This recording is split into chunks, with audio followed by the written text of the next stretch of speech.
Regina Pats General Manager Dale Derkatch. Appreciate you taking the time, Daryl. Thank you. Thanks for having me. So, Dale, I imagine that this was a bit of a tough day to go through at the Brandt Center, having locker cleanouts. So how are you feeling about the whole season and what you're looking forward to in the off season? Yeah, a little tough. We did our player exit interviews today, and one last time to talk with the players about the season and what they're going to do in the off season for the guys who are returning, and really good. Great chats with the players. I think I have an open door policy that they can come talk to me anytime, so they feel very comfortable doing that, and a lot of good chatter, and very proud of them for what we accomplished this year and looking forward to next year. So the goal at the beginning of the season, Dale, was to make the playoffs, to get to the playoffs. You guys got there, not as deep as you would have liked, obviously, but what will stand out most to you in terms of the character on this team? Well, you're right. The goal was to make the playoffs this year, which we attained. And what I like this year overall, I think I can count on one hand how many games I think maybe I didn't feel the effort level was there from our team. So that makes me really happy that we came just about each and every night and gave it our best and gave ourselves a chance to be involved in every game, especially after Christmas. We played generally playoff hockey all the way up until the playoffs. Every game was tight. A lot of great learning experiences for our players playing in tight games. So I think there was a lot accomplished this year in terms of experience for our young players. As a hockey executive in the Western Hockey League, and again, thanks so much for taking more time for us today. I'm sure that your phone always is ringing with opportunities to try to improve your team, maybe give players a fresh start, however you want to view it. How important was it for you to listen to those conversations, but trust knowing what you had in the locker room? Yeah, I had mentioned this a few times that, good organizations usually have some stability. And over the last couple of years, there was so much upheaval and change with trades that were going on. And I was part of those last year.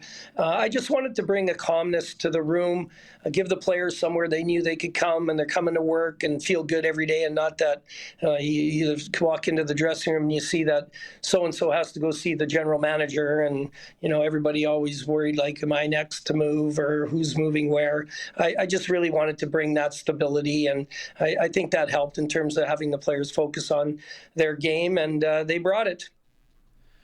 When you were having your exit meetings and having those conversations with the players, were they different year over year? And if they were different from this year compared to last year, how were they different?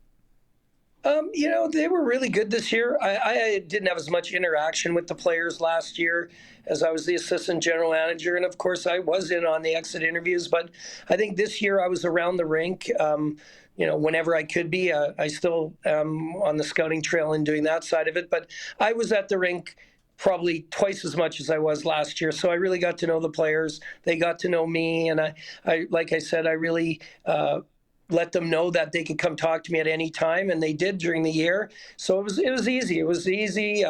They're good young men and a joy to work with and chat with.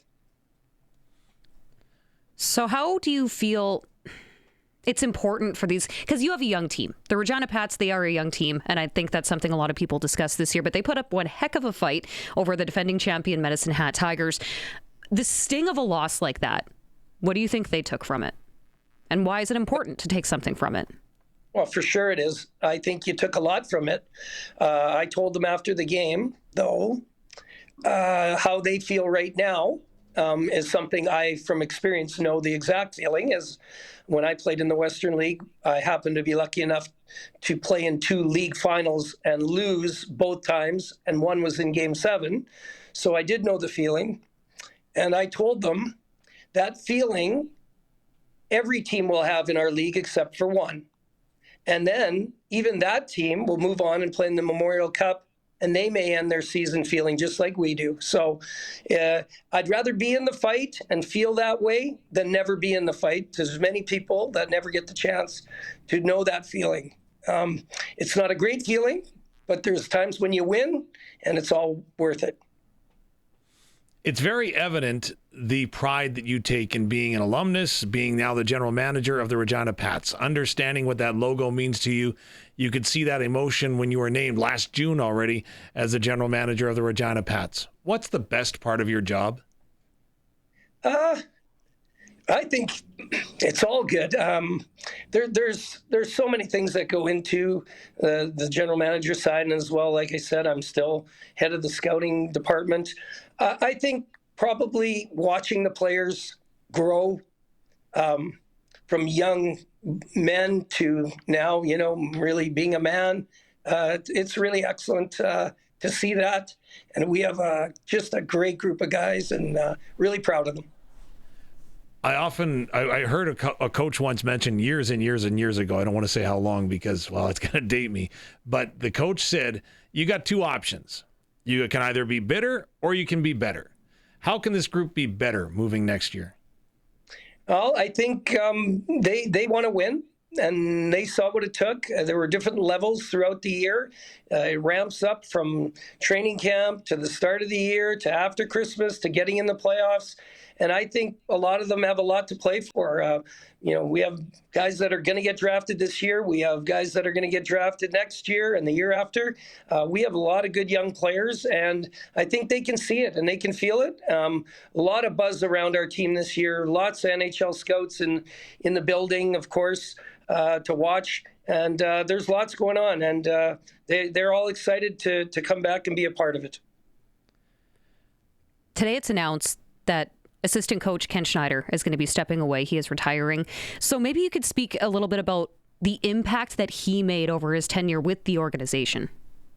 Well, Ken's a great guy. When we were doing those player exit interviews today, we talked about everything in the organization, from travel to the coaches to the athletic side. Everyone raved about Ken in terms of how he interacts with the players.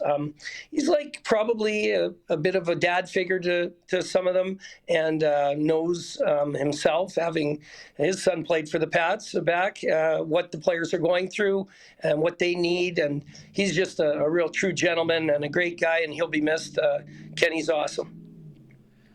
Liam Pugh and Maddox Schultz, again, made an impact on this team, also made an impact on the Regina Pat Canadians, just finishing off 6 games in 6 days. I don't know when that's happened before, but when you've got those two impactful players, I think it also takes a special group to not allow their talent to be overshadowed within the room, if you understand what I mean, because they're going to garner a lot of attention. But I thought that your group had a lot of character to be able to go and say that, hey, we're much more than just that, and prove it.